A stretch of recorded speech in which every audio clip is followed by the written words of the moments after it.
Ohayo. Hi, this is Steve from PixelBump. Welcome to our new tutorial on advanced Rotobrush and a difference map. So as you can hear from my voice, I'm just about over the cold I've had for the last few weeks. But I'm still not feeling 100%, so we're going to have a little bit of a short one again today. So if you know your Japanese anime, you'll know the short this week is based on Satoshi Kon's Ohayo. If you have a chance, please check out some of his feature film work. It is some of the most amazing animation I've ever seen. And to recreate the look of Ohayo as a short, it meant shooting multiple plates of an actress in the same frame, doing different actions, and then compositing them on top of each other to look like all these moments in time are happening simultaneously. Whether you're cleaning up a green screen or cutting something out of video footage, rotoscoping is the necessary evil of visual effects. And as you've heard me say over and over again, I do everything I can to not rotoscope. It's my least favorite part of the entire VFX chain. So what are some ways to get around rotoscoping when we have a shot like this? Here we've got Kazumi sitting on the couch brushing her teeth. We've got another Kazumi here walking in the background. And then we've got a clean plate of just the background sitting on its own. So how can we merge these three together into one shot? Let's take a look at a couple different techniques. So for this background version, I think we can get away using the difference map. If you've never used the difference map before, what it does is compares two pieces of video footage and looks for differences that it can cut out. So let me go ahead and grab the difference map. I'm going to drop it onto my footage, and then I'm going to select the background as my difference layer. And you can see initially we're not getting the best results. And that's because we've got a little bit of work to do before we drop a difference mat on here. The first thing you really want to do is come in and just look at your footage in a difference mode. And you want to check to make sure that your two plates are lined up as best as possible. And here it looks like they are. If they get off a little bit, you'll start to see little ghosted images. But these two actually look pretty darn good. So we'll go ahead back to normal, and I'm going to remove as much grain as I can out of the image. So I'm going to grab a reduce noise, and I'm going to put it on my top layer. I'll auto profile. See if we can find a good area here.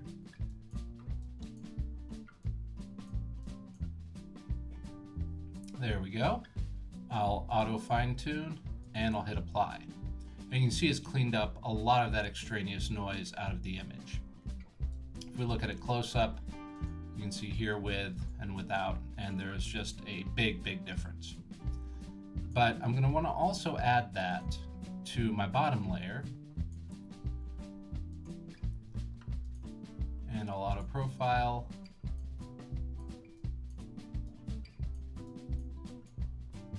And I'll auto fine tune. And again, you can see there's just a big difference between these two. Now I'm going to go ahead and I'm going to pre-comp my background. And I'm going to move all the attributes over. Now I'm going to do the same to this layer.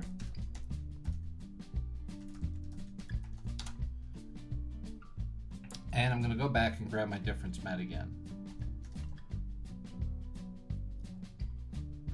Drop it on that layer. Let's turn it back on so we have visibility. And let's go ahead and start seeing if we can kind of knock that footage out.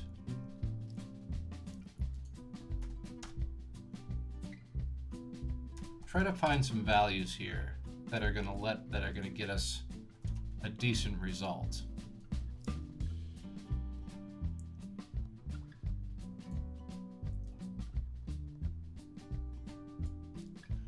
And that's starting to look pretty good for Kazumi. Now we're getting a little bit of craziness over here with the shadow and a little bit over here on the wall. But what we can do is come in and just cut out the area that we need. We really only want her anyway. So if I come in and mask it, we go ahead and feather that a little bit, we start getting a pretty clean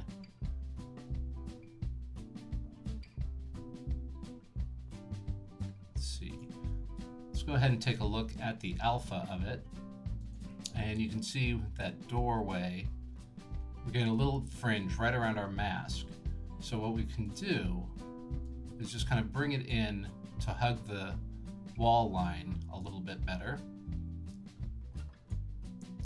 and bring it right on here to the edge of the couch, and we can just kind of use it to hide that matte line.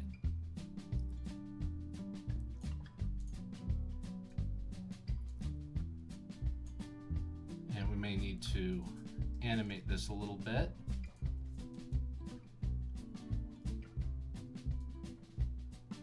Animate our values.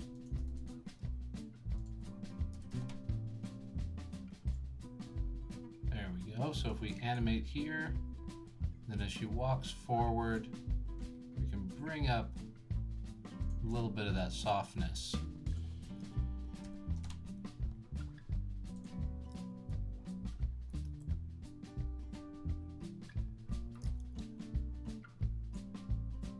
And if I go ahead and now I can start reducing down that opacity, just like in the video, and we've got a nice transparent version of Kazumi where we can see the door jam straight through there. Now this technique isn't going to work for every shot. If you don't have areas with hard lines or areas where you can hide some of the deficiencies of the difference matte, you're going to have to look at using some other solutions. So let's go ahead and turn on our top layer. And if we were to try to use the difference matte here, I'm going to go ahead and overlay it. And let's kind of adjust our footage. See if we can get it to lock in a little better. Now, if we tried to use a difference matte here, we're going to get a really poor result. So this is really far in front footage. We're getting a lot.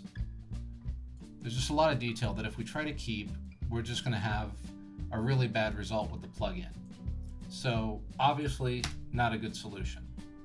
So here's where rotoscoping would probably come in handy, or in this case, the Rotobrush. Now the reason I would choose the Rotobrush here is because we have a lot of fine detail in the hair. And if you've ever tried to rotoscope something like this, it's darn near impossible to keep all of this detail. But the Rotobrush works really well in situations like this.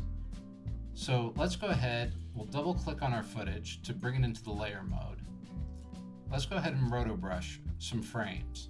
So I'm going to come in and I'm going to select the colors I want to keep. And I'll go ahead and remove that couch out. And we'll come in and we'll grab her hand, make sure her hair is all in. And let's go forward about 5 frames. See how well it'll hold. That's looking okay, but I think we can do a little bit better.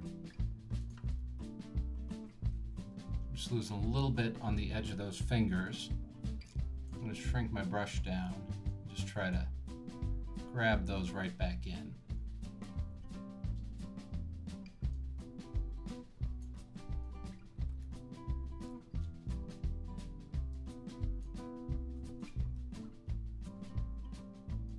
And right here, we've just got some colors that are fairly similar. But other than that, that's starting to work pretty well.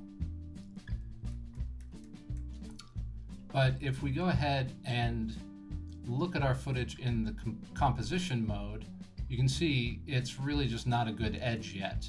So how can we get that edge looking better? How can we get that hair detail back? What I want to do is grab the Refine Edge tool. And I'm going to come along, and I don't want too big of a width, but I just want to come in here and just trace along that edge. I'm just going to keep tracing down here, make sure I get all that hair detail. Now, if we look closely, we're getting a little bit we're getting a little too much transparency on this edge. Now, up here, for sure, we don't want this area transparent. We're getting some of that detail back, but we're getting way too much transparency. So the way to fix that is to actually come back and using the Alt key, eat into that edge and just bring it a little closer, and you'll see it starts to get a lot whiter, a lot brighter all along the edge. And you can bring that opacity right back in. So if I go ahead, come down here, just eat away, keep that edge nice and thin, we're going to have a much stronger matte line. So let's go ahead and go forward our 5 frames and see how that's looking.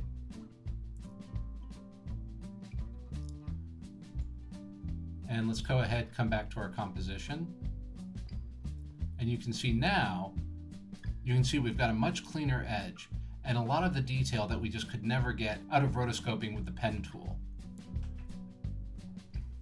Let's go ahead and experiment with a little bit of smoothing, maybe just a little bit of feathering. And you can see here, we can shift that edge around a bit,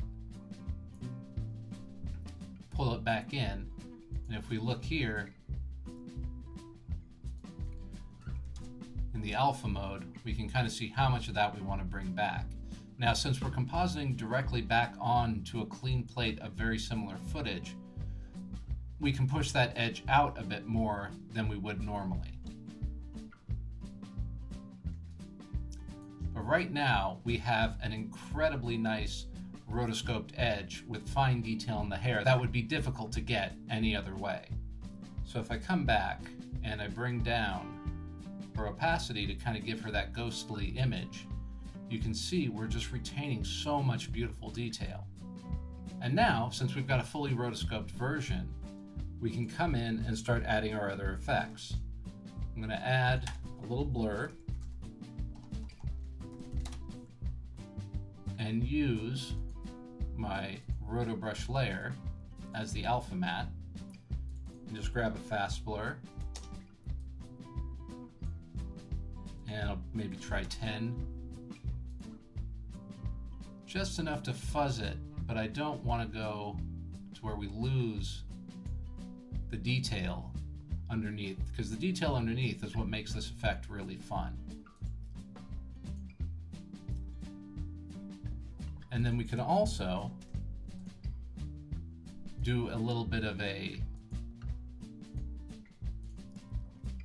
edge effect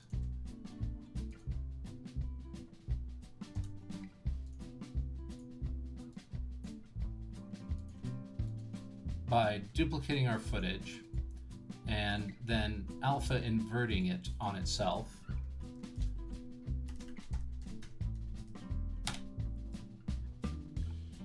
And we can use that, a nice little light wrap. If we grab the matte choker,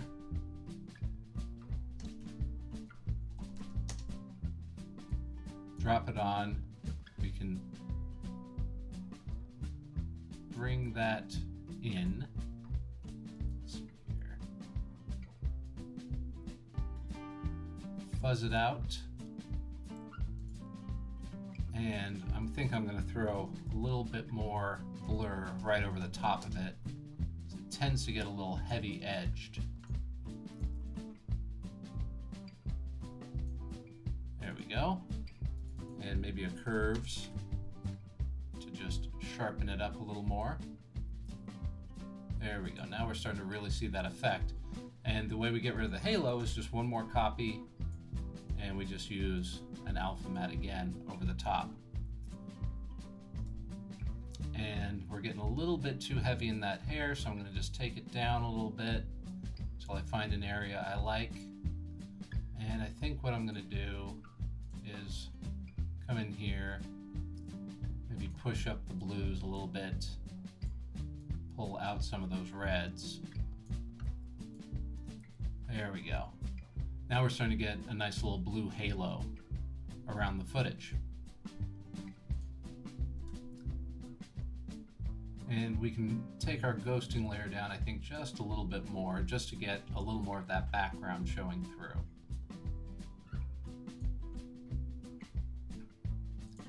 And I think I'm going to go ahead, pre-comp that one more time, and throw another blur over the top. There we go. Just want to smooth out this area here. And now that it's a little smoother, I can either duplicate it or come back with another curves adjustment over the top of it. Just kind of bring back a little bit more of that intensity. And that's starting to look pretty good. So now let's go ahead, put a little color correction over the whole top. What I think I'm going to grab here is the colorama.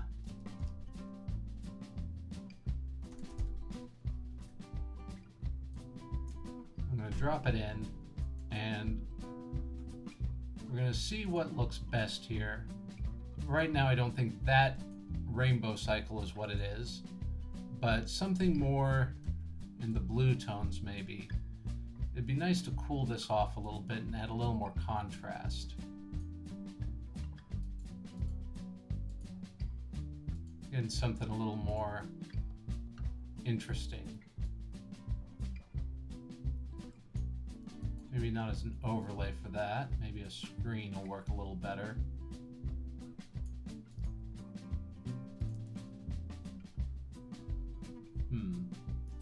No, I think what I'd like to do is just kind of bring out some of those, get rid of some of those yellows. So I'm going to pull out some green, and I'm going to pull out some red, and I'm going to see about pushing up my blues a little bit to kind of bring a little more white light into this.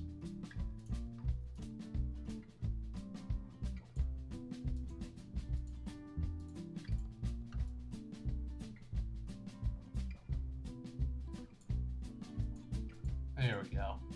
That's a lot nicer. And I can come over and also just give it a little bit of an S curve.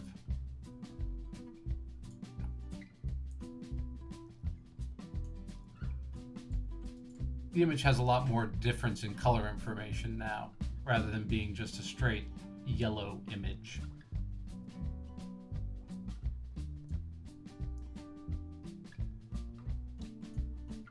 Go. We'll just clean up that last edge over here that was bothering me a little bit by playing with the feather and the edge refine. And I think we've got that same effect working again. And like I said, it was going to be a short one today, because that brings us to the end. I hope you've enjoyed this tutorial, and I hope you've learned something you can use in your work. If you have any questions, you can always hit me up on either Twitter or Facebook, or in the comments, or on Google+. I'm hitting the mic. Thank you so much for watching. Go and create.